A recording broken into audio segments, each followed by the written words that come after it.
اس اپاہج اور یہ عروس البلاد مہاراشٹر ممبئی کے اس اسٹیج پر بڑے اساتذہ بزرگوں کی جوتیاں سیدھی کرتا ہوا ایک اعلان یہ بھی کروں کہ غزل کی دنیا میں مجاہد حبیبی کو لوگ دیکھتے تھے. حقیقت یہ کہہ رہا ہوں، خدا کی قسم اس میدان سے میں نے توبہ بھی کیا ہے، اور جناب حضرت مولانا پیر ذوالفقار صاحب نقشبندی مجددی سے میں بیعت بھی ہو کے آ گیا ہوں. لہٰذا آج سے میری کائنات جو ہوگی ان علماء کی جوتیوں میں ہوگی، اور یہی سے میں اپنی آخری سفر مکمل کرنا چاہتا ہوں. ارشاد کے دائیں بائیں جتنے بھی نعت کے شعراء ہیں بروز محشر سب نظر آئیں گے حسان کے دائیں بائیں. لکھتے رہتے ہیں سبھی نیکی بدی، ہوش رہے دو فرشتے ہیں ہر انسان کے دائیں بائیں.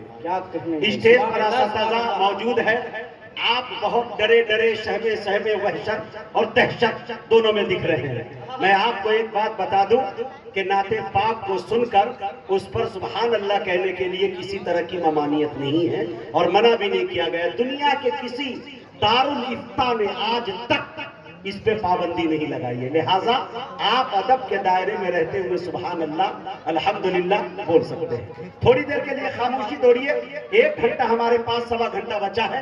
اس بیچ میں جلسے کو جلسہ بنایا جائے. اساتذہ سے بھی معذرت کے ساتھ اگر کوئی گستاخی ہو جائے تو معافی چاہتا ہوں. جیسا کہ پورے ہندوستان سے ماشاءاللہ جو ہے بڑے بڑے کام کو کارخانے کو بند کر کے جناب حضرت مولانا استاذ الاساتذہ جناب حضرت مولانا مفتی محمد سعیدی صاحب دامت برکاتہم العالیہ کو ان کی دعا میں شرکت کرنے کے لیے، ان کی باتوں کو سننے کے لیے، دیگر اساتذہ کو سننے کے لیے آئے ہیں. میری بھی آج طبیعت چاہتی ہے کہ چند شعر کی وجہ سے یا تو بہت مشہور ہوں یا تو بہت بدنام ہوں. حضرت کے اس بارگاہ میں پیش کر کے ان سے سند حاصل کرنا چاہتا ہوں. شعر پڑھتے ہوئے حضرت کے چہرے پہ تبسم آ جائے، سمجھ جانا کہ اس لنگڑے کی شاعری کی معراج ہو گئی ہے. شعر دیکھیں میرے دوستو، ابھی 4 روز ہو رہے ہیں مجھے مدینہ پاک سے آتے ہوئے. میں صفا مروہ جا رہا تھا، صفا سے مروہ اور مروہ سے صفا، اور میرے وہ شعر یاد آ رہے تھے جو ہندوستان میں ہم نے پڑھے. اور وہاں جا کر ایک حادثہ ایسا ہوا کہ میرے دوستو میرا پاسپورٹ گم ہو گیا. کبھی شرطہ کے پاس جاتا، کبھی اس پولیس والے کے پاس جاتا. زبان زد وہ شعر تھے. 4 مصرے پہلے وہ سماعت کر لے، اس کے بعد وہ شعر، اور اس کے بعد انشاءاللہ فہرست آپ کے آگے ہوں گی. دیکھیں میرے دوستو ایک شعر کہ یہ نقابت یہ نظامت کہاں ملتی یارو.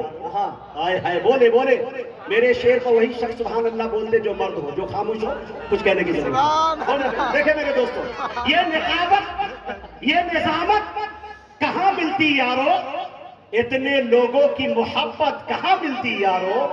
محفل نعت کا صدقہ ہے یہ سب کچھ، ورنہ اس اپاہج کو یہ عزت کہاں ملتی یارو.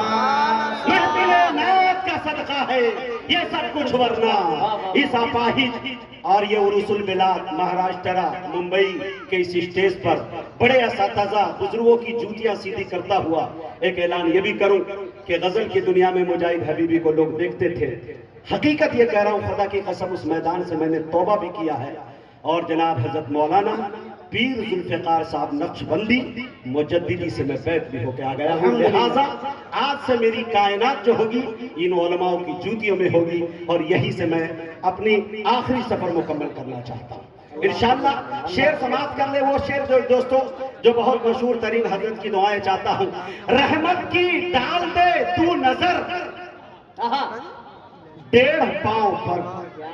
اس شعر کو میرے علاوہ کوئی پڑھ بھی نہیں سکتا ہے. پڑھنے سے پہلے اسے توڑنی ہوگی پھر شعر مکمل ہوگا، اس لیے میں اس کا فائدہ اٹھا رہا ہوں. شعر دیکھیں، رحمت کی ڈال دے تو نظر 1.5 پاؤں پر، طیبہ کا میں بھی کر لوں سفر 1.5 پاؤں پر.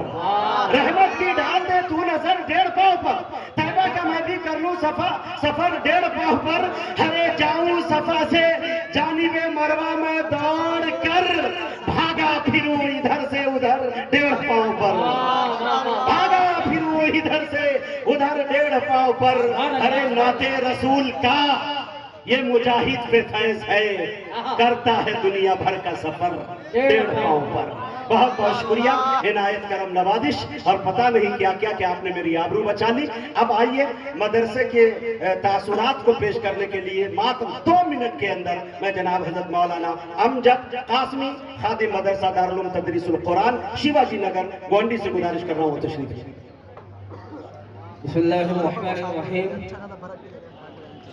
آج سے تقریباً 14 سال قبل دار العلوم تدریس القرآن کا قیام وقت